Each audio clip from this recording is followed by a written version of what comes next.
Mr. Chairman. When we look back to the presidential campaign in 2016, there's one extremely troubling image we all remember very well. That is the image of Donald Trump and other Republicans chanting, "Lock her up, lock her up, lock her up." They were talking about Hillary Clinton using personal emails. And they demanded over and over again that she be jailed. But the Justice Department had already investigated. They had interviewed witnesses, reviewed documents, analyzed the law, and examined past charging decisions. At the conclusion of its investigation, the department disagreed with the Republicans.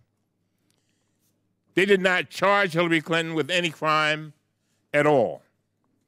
And the entire DOJ and FBI team on the investigation agreed with that conclusion. Of course, the Republicans refused to accept that conclusion. They wanted Hillary Clinton to be guilty.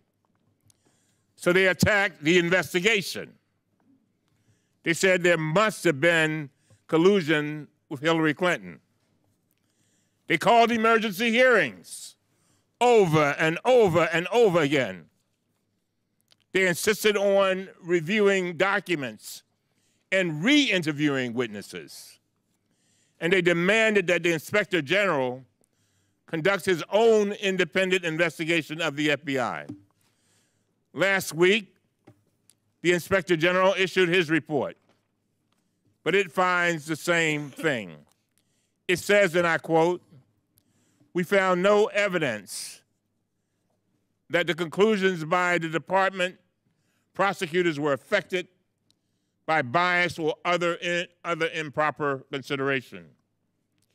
The report goes on, and I quote, "Rather, we determined that they were based on the prosecutor's assessment of the facts, the law, and past department practice," end of quote. So, the Republicans were wrong again. All their howling about lock her up was bogus. It was baseless. It was unsubstantiated. And now we have another report saying so. But again and again, the Republicans refuse to accept this conclusion. They still want Hillary Clinton to be guilty, even today. Now, they're going after the investigation of the investigation. They're going after the Inspector General's report issued last week. They want to review documents the Inspector General already reviewed and re-interview witnesses the Inspector General already interviewed. Some Republicans even want to investigate whether anyone tampered with the Inspector General's report or watered it down. They simply refuse to accept the Inspector General's findings. The Republicans point to some individual expressions of bias, and these are facts the Inspector General already reviewed. Instead, the Republicans are now tripling down, threatening to impeach Rod Rosenstein and Christopher Wray for somehow obstructing their efforts to get to the bottom of all of this. They had a big meeting on Friday, by the way, Friday night with Speaker Paul Ryan. No Democrats were invited, of course. But this weekend, Chairman Gowdy described some of it during a press appearance. Apparently, after reading the Inspector General's conclusions, House Republicans all decided that, and I quote, "The House of Representatives is going to use its full arsenal of constitutional weapons to gain compliance, end of quote, with their never-ending demands regarding Hillary Clinton. At this point, I think it's crystal clear that the only answer Republicans will accept is that Hillary Clinton must be guilty. They will keep going on and going until they get that answer, even if the facts will never support it, and even if multiple independent reviews come to exactly the opposite conclusion. Republicans in Congress are only willing to use their full arsenal of constitutional weapons to attack Hillary Clinton or protect Donald Trump.